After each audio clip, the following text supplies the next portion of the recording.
Hello viewers, আসসালামু আলাইকুম। আজ আমি আপনাদের জন্য নিয়ে এসেছি চিংড়ি মাছ নারকেল দিয়ে ভুনা। সেজন্য চিংড়ি মাছ লবণ হলুদ দিয়ে মাখিয়ে নিয়েছি নারকেল বাটা, পেঁয়াজ বাটা, অল্প একটু রসুন বাটা, জিরা গুঁড়া, ধনিয়া গুঁড়া, মরিচের গুঁড়া, হলুদের গুঁড়া, এলাচ আর লবণ। ফ্রাই প্যানে তেল দিয়ে নেব, হালকা করে চিংড়ি মাছটা ভেজে নেব।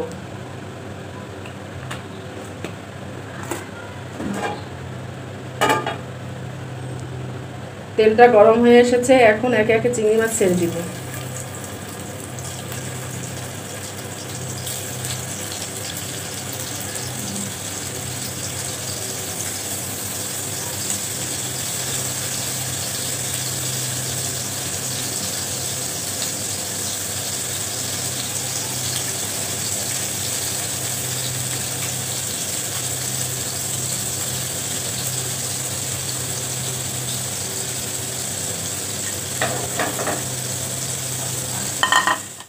চিংড়ি মাছটা উল্টিয়ে দেব। নারকেল দিয়ে চিংড়ি মাছ ভুনা করলে অনেক টেস্ট হয়, অনেক মজা লাগে। চিংড়ি মাছটা ভাজা হয়ে গেছে, আমরা এখন চিংড়ি মাছটা উল্টিয়ে নেব আর চুলায় কড়াই দিয়ে দেব।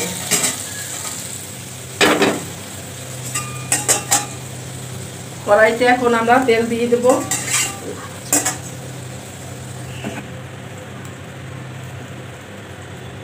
তেলটা দিয়ে দিব,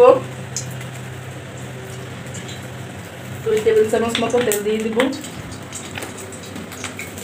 তেলটা গরম হয়ে গিয়েছে, এখন আমি পেঁয়াজ বাটা, রসুন বাটা,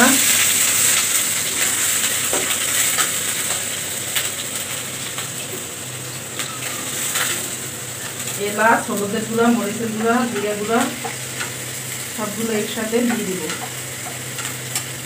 নারকেল বাটা,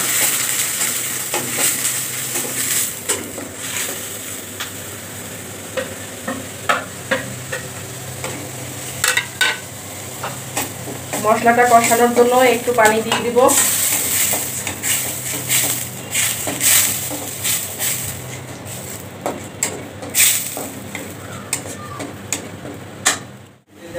মশলা কষানো হয়ে গেছে, এখন আমি পানি দিয়ে দেব।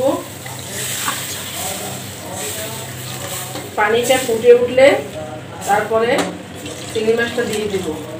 এখন আমি স্বাদ মতো একটু লবণ দিয়ে দিব। ভাজায় যেহেতু লবণ আছে সেই জন্য একটু পরিমাণে কম দিব। ঝোলটা ফুটে উঠেছে, এখন একে একে চিংড়ি মাছগুলো দিয়ে দিব।